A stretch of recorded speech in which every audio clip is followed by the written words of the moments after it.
From the day my brother and his wife announced they would take over the house, they made it clear I was no longer welcome. They outright told me to find another place to live. To my surprise, my mother sided with them, treating me as though I was nothing more than a burden. Did they not realize that I had been the one covering most of the household expenses? The level of disrespect was shocking. That moment solidified my resolve. I needed to take control of my life. My name is Rachel, a 33-year-old woman currently living with my parents. After graduating from college, I initially tried to establish a career in the corporate world, but the high-pressure environment was too much for me to handle. Overwhelmed and burned out, I returned home to regroup. While I was unemployed, I began exploring job opportunities that allowed me to work remotely.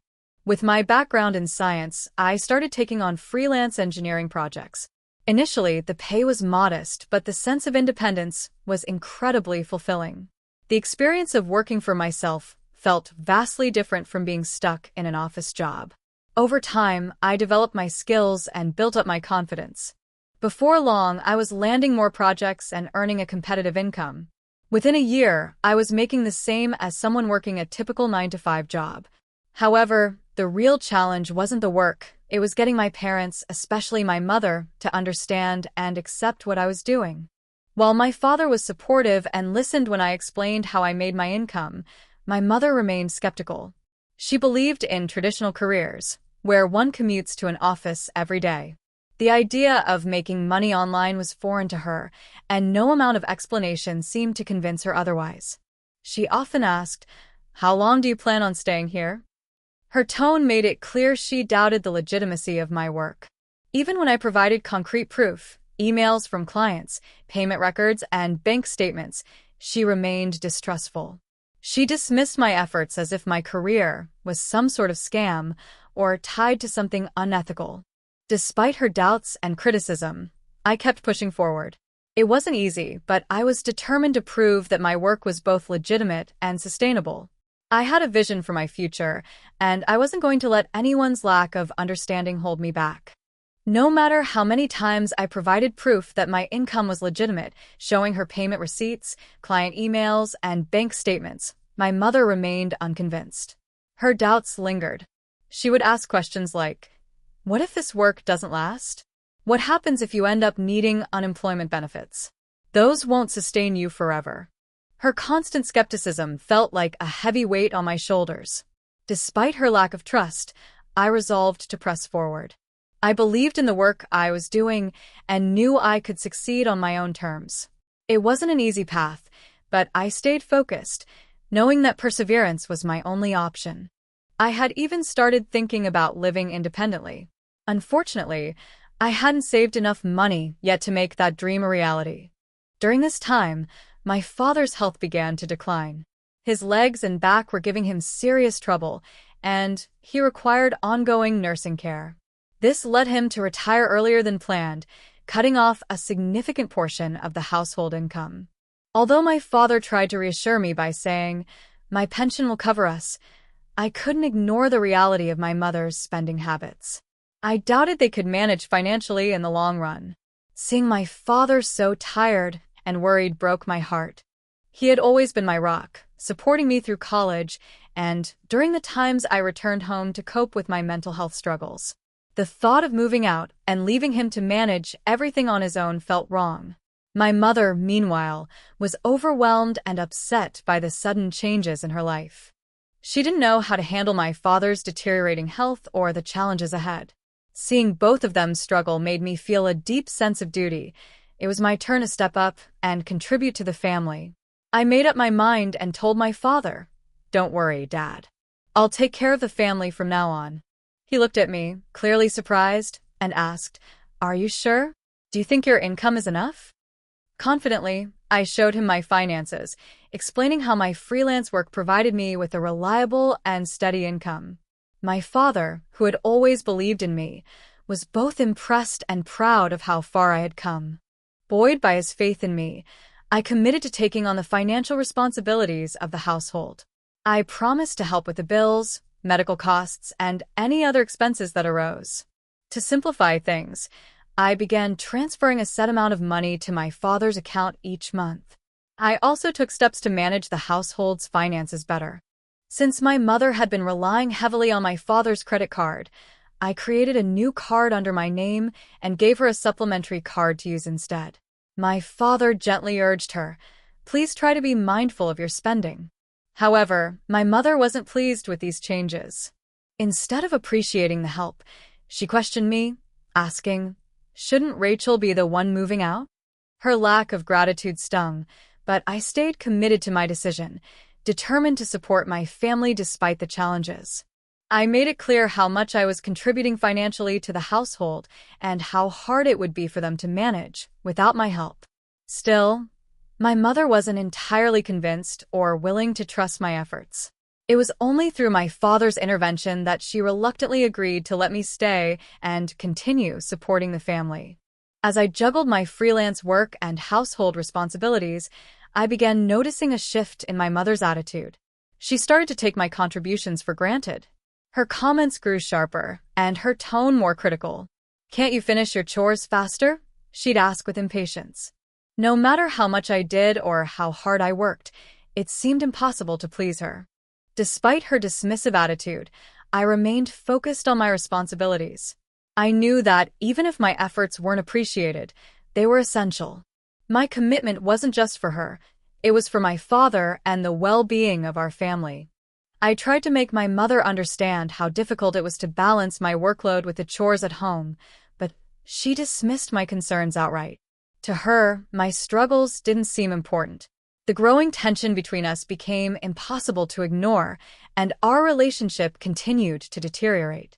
My father, however, understood the effort I was putting in. He offered his quiet support, acknowledging the challenges I faced. Even though things between my mother and me were strained, we managed to maintain this routine for a full year. But then, a year later, my father's health worsened unexpectedly.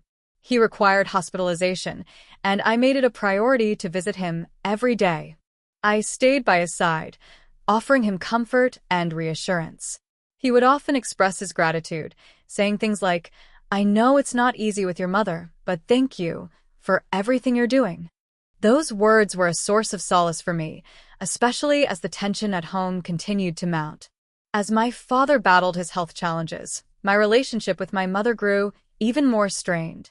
The stress of the situation was beginning to wear me down, but I remained steadfast in my determination to support my family. Memories of the times my mother had been there for me, especially during my years as a student, motivated me to keep going, even when the weight of it all felt overwhelming. Then something happened that caught me completely off guard. My brother Scott and his wife Lauren moved into the house. Their arrival came without warning. Scott explained that they were there to help me and take some of the burden off my shoulders. I was stunned by this sudden development. My mother avoided making eye contact with me, and her silence made me feel like there was more to the story than they were letting on. While they insisted their intention was to help, my mother's sarcastic remark, suggesting that I could now contribute even more to the household, made me question their true motives. As I mulled it over, I couldn't shake the feeling that there was more to my brother Scott and his wife Lauren's sudden decision to move in. Scott had a degree from a prestigious university and a solid position at a well-known company. If they were so successful, why did they need to live with us? The question lingered in my mind, and it made me doubt their true intentions. Meanwhile, I was already working hard to support the family. I couldn't help but wonder, if I were to leave, could they really handle everything on their own? Adjusting to living with my brother and his wife proved far more challenging than I had anticipated. Lauren's behavior made the situation especially difficult. Every morning, she would shout through my door, "Wake up, Rachel. Make breakfast." Even though I was often already awake and working, she would continue banging on my door, demanding that I stop what I was doing. "Come on, get on with it," she'd say impatiently. I bit my tongue and tried to keep the peace, but I was frustrated. I was juggling my job and contributing financially to the household, yet it felt like my efforts were invisible to them. Despite my irritation, I begrudgingly joined them in the kitchen. In our family, mornings had always been unstructured and relaxed. Everyone ate at their own pace, and there was never an expectation for someone to cook for everyone else. But with Lauren around, things were different. She insisted we all pitch in, even though I felt it was only natural for her, as Scott's wife, to take the lead on breakfast. Reluctantly, I prepared a meal. I carefully scrambled eggs to a creamy texture, assembled a crisp lettuce salad, buttered slices of toast, and cooked some juicy sausages. I thought they would appreciate the effort, but their response was anything but grateful. "Is this all you made for breakfast?" "This isn't enough," they complained. I could feel my frustration boiling over. After everything I'd done, their criticism was the last straw. Unable to hold back, I snapped, "You don't have to eat it." My tone caught them off guard. Lauren's face darkened with fury. "Who do you think you are?" she demanded. Scott chimed in, laughing mockingly. "What kind of attitude is that? Who do you think you are, really?" Trying to stay composed, I explained, "I have work commitments. I can't keep dropping everything to cater to you." But instead of understanding, Scott fired back. "What kind of work? Are you serious? Are you crazy?" Their constant criticism and complete disregard for my efforts became too much. I grabbed my laptop and left the house without another word. As I walked out, I could hear Scott shouting after me, demanding to know where I was going. I ignored him. I needed space to breathe. I headed straight to the hospital where my father was staying. When I entered his room, he immediately noticed something was wrong. "Rachel, what's wrong? You look upset," he said, his voice full of concern. Sitting down, I let all my frustrations spill out. I just had a huge argument with Scott and the others, I admitted, feeling overwhelmed by the weight of it all. My father's expression grew heavy with concern. "I didn't realize things had gotten this bad," he said softly. "I'm sorry, Rachel." "Don't let this weigh you down. You don't have to stay in a situation that makes you unhappy. You can live your life the way you want to." His words were like a lifeline. For the first time, I felt a glimmer of clarity. I needed to take control of my life and make a change. His words gave me a much-needed sense of relief and clarity, but I couldn't stop worrying about my mother. "What about Mom?" I asked hesitantly. "She might feel more comfortable if Scott stays at home." My father shook his head firmly. "Your happiness matters too, Rachel. You don't have to stay in a place where you feel unwelcome. All I want is for you to live happily, however that looks for you." His reassurance gave me the courage to finally take control of my life. That evening, I returned home knowing it was time to leave and carve out a space for myself, a space where I could live peacefully and freely. The moment I stepped into the house, it felt like I'd walked into the middle of a tense drama. My mother, Scott, and Lauren were all sitting together with serious, accusing expressions. Before I could even process what was happening, Scott launched into a tirade. "Why weren't you at work? I had to take the day off because of you," he snapped angrily. I couldn't believe what I was hearing. Why was it so easy for him to take time off from his supposedly prestigious job? As I stood there trying to process his words, their voices grew louder, the argument spiraling into chaos. Finally, Scott erupted, yelling, "Get out of here. From now on, the three of us will manage everything. If you don't like it, leave. We don't need you around anymore." I was stunned. "Why? What did I do to deserve this?" I asked, desperate for an explanation. But none of them cared to answer. Scott and Lauren insisted, "You're not needed anymore. We can handle everything ourselves." Even my mother, siding with them, made it clear she thought I was just a nuisance. Frustration and anger welled up inside me. They had completely disregarded everything I'd done for the family, especially the financial support I had been providing for so long. Their selfishness and lack of appreciation for my sacrifices were infuriating. I decided right then to take action. Quietly, I transferred all the funds linked to the credit card my mother frequently used into a separate account under my control. I knew she'd be shocked when her card stopped working. Next, I moved the money from my father's account into a new account I created specifically to cover his medical expenses. My mother had no idea this was happening, and I knew the financial responsibility would now fall squarely on my brother and his wife.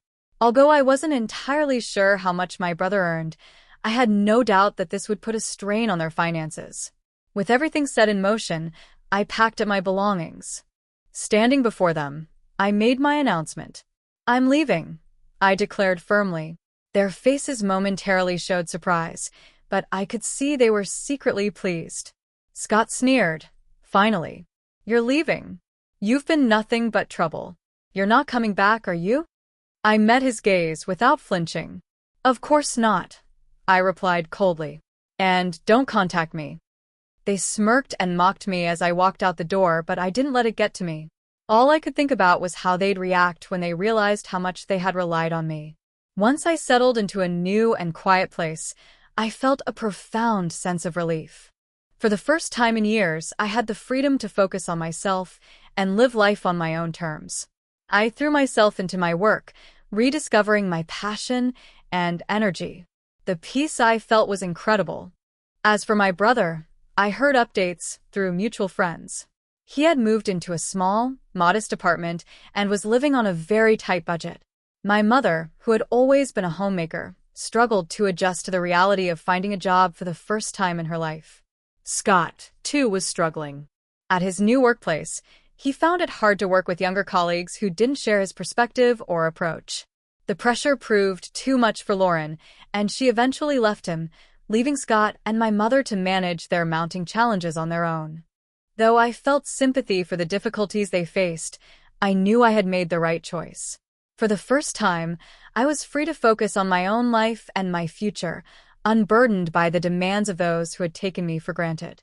Even after everything, my mother clung to her old habit of overspending, and it worried me to think about the debts she was likely accumulating. But despite their struggles, I was confident that stepping away had been the right decision. They needed to learn how to manage their lives without leaning on me for support. I came to the realization that I couldn't continue helping everyone at the expense of my own well-being. It was time to focus on myself and my future. In my new, peaceful environment, I poured all my energy into my work, gradually building a stable foundation for my life. As time passed, I managed to save more money and began exploring new opportunities that aligned with my goals. While I was busy creating a life of my own, I made it a priority to spend meaningful time with my father. Despite everything, he remained a positive and cheerful presence in my life, a source of quiet encouragement. Every moment I spent with him felt precious. I cherished our time together, knowing how important those memories would be as I continued to build my future on my own terms.